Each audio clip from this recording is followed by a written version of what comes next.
Patëm një bisedë të gjatë për shumë tema me kryetarin e LDK-s dhe deputetin e Kuvendit Lumir Abdixhiku.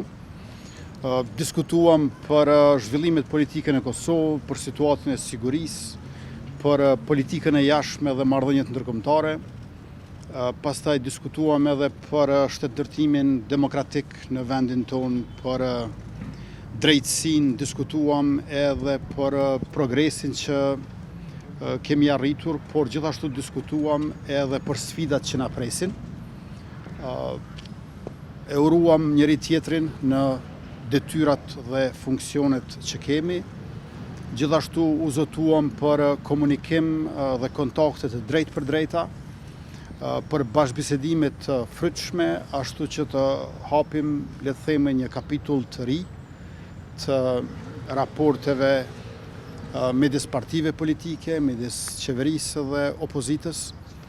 Synimi ynë është që çështjet e dallimeve partijake të mos jenë të tilla që të vihen në veprim në kurriz të interesit të përgjithshëm shtetëror.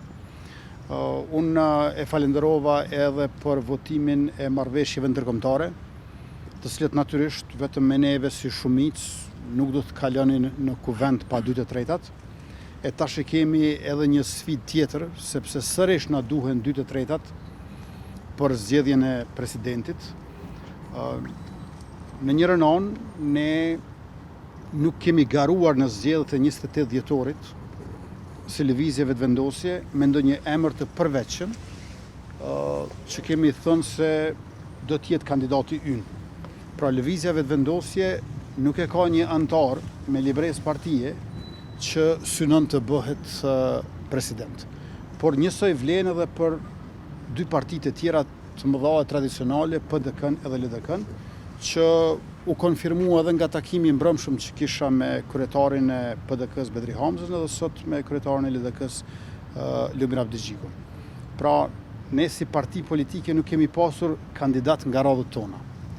Andaj në vijim, ose duhet të gjejmë një emër të përveçëm që na garanton të jenë së paku 2/3 e deputetëve të tillë që qëndrojnë në sallë dhe votojnë duke përzgjedhur një emër të përveçëm në flet votim që e hedhin në kuti, më së largu me 4 mars, ose është tjetra që subjektet politike merren vesh me njëra tjetrën për rrugën përpara.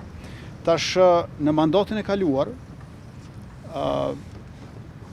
në legjislaturën e 9, atëherë kur ende nuk isha zgjedhur dhe su zgjodha dot, sepse i kishim 56 gjithsej, ka qenë iracionale të mos provohet që t'i bësh 61, sepse ishim shumë afër, ishim 56. Vetëvendosja me partnerët e koalicionit i kishte 48, i kishim edhe 8 të tjerë që ishin të pakicave, 56, 61 duke i afër. Kësaj radhe, 61 u të kalua kollaj. I kemi 66 si shumicë, mirë po, pra 57 plus 9, i kemi 56, 57 përkatësisht 66 si shumicë, po 80 që është larg. Nuk është 5, po është 14. Dhe 14 me kush që nuk mungon asnjë. Aty vetëm njëri nëse mungon, automatikisht shkojmë në zgjedhje të reja. Prandaj, realisht, për të pasur sukses zgjedhja e presidentit, shfaqet e nevojshme që t'i kemi diku 83-45 deputet. Jo 80 ose 81, sepse është rrezik i madh që mungoj 1 ose 2 edhe si adel dot duhet shkosh në zgjedhje në prill. Prandaj na duhet një shumicë që i afrohet 85-shit, më shumë se sa që ngelet të 80-shit.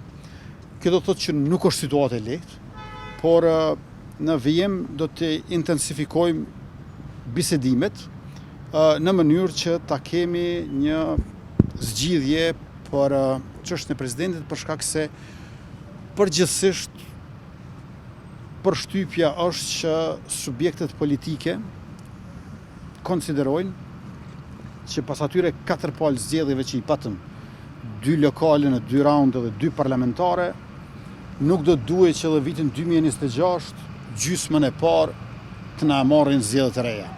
Pra, qytetarët kanë votuar e zgjedhur më shpesh se kur do herë në vitin 2025, që tash këtë ta vazhdojmë në vitin 2026. Me fjalë të tjera, do të përpiqemi maksimalisht që t'i evitojmë zgjedhjet për shkak të mos zgjedhjes presidenti.